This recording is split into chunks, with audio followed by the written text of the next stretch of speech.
Ju njohim me edicionin informativ të lajmeve. Kjo është Radio 7. Bullgaria paralajmëron Maqedoninë e Veriut se nuk do të ketë ndryshime në rrugtimin drejt Bashkimit Evropian deri në zbatimin e marrëveshjes mes dy vendeve. Ministri i jashtëm bullgare, Vasisleva Petrova-Kamova, e cila ende nuk e ka marrë detyrën, deklaroi se Maqedonia duhet i përmbahet asaj që është rënë dakord me Bashkimin Evropian në vitin 2022 dhe të ndërmarrë hapat e nevojshëm politik nëse dëshiron të vazhdojë procesin e integrimit evropian. Petrova-Kamova theksoi se dritarja e zgjerimit të Bashkimit Evropian mund të hapet në vitet e ardhshme, por se Maqedonia rrezikon ta humbasë të mundësi nëse nuk i përmbush detyrimet e saj. Rajoni. Zëvendës kryeministri i parë në detyrë dhe ministri në detyrë i punëve të jashtme dhe diasporës Glauko Njusa në takimin e ministrave të punëve të jashtme në formatin miq të Ballkanit Perëndimor dhe partnerët të BE-s, i cili u mbajt në kështjellën e Bratislavës në Slovaki, theksoi se Kosova mbetet e gatshme për marrjen e statusit të vendit kandidat dhe nisjen negociatave për anëtarësim në Bashkimin Evropian.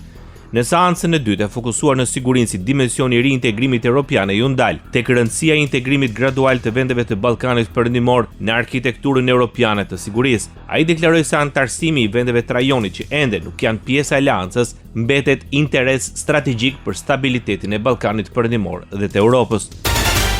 Procesi i normalizimit të marrëdhënieve ndërmjet Kosovës dhe Serbisë ishte në thelb të takimit të mbajtur në ambasadën e Kosovës në Bruksel. Në takim morën pjesë ministri i detyrë i punëve të jashtme dhe diasporës Glauko Njusa me kryenegociatorin Agron Bajramin dhe të dërguarin e Bashkimit Evropian për dialogun Kosovë-Serbi Peter Sorensen. Së bashku me kryenegociatorin Agron Bajrami riafirmuam se Republika e Kosovës mbetet plotësisht e përkushtuar dhe angazhuar në mënyrë konstruktive, me synimin e qartë për të përfunduar procesin përmes njohjes së ndërsjellë, thuhet në njoftimin e ministrit të jashtëm të Republikës Kosovës.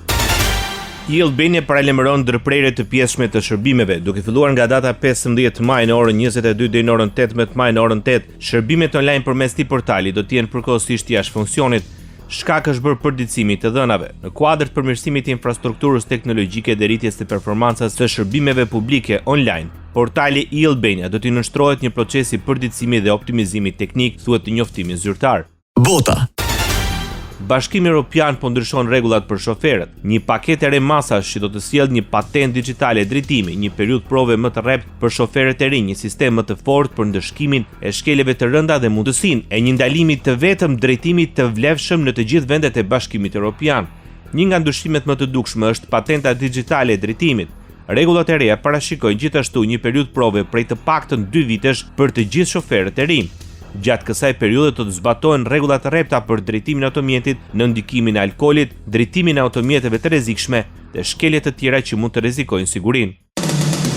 Ndoqët lajmet shkurt në Radio 7, zëri pozitiv i qytetit.